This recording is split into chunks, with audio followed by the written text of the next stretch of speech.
Chloe Cafe 位於濟州島翰林邑，以海同埋波浪為靈感嘅 cafe，因為換成戀愛而大熱，店家一早已經掛好咗煙火，上面有大家嘅心願紙條。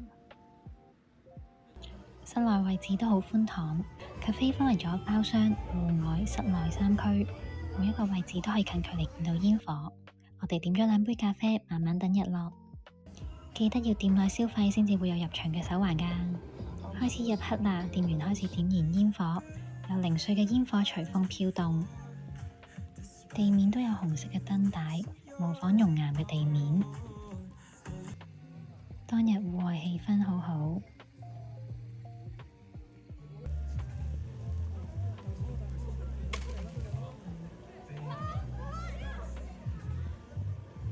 一剎那嘅煙火，短暫嘅璀璨，好浪漫同埋驚豔，好適合同情侶或者朋友嚟打卡。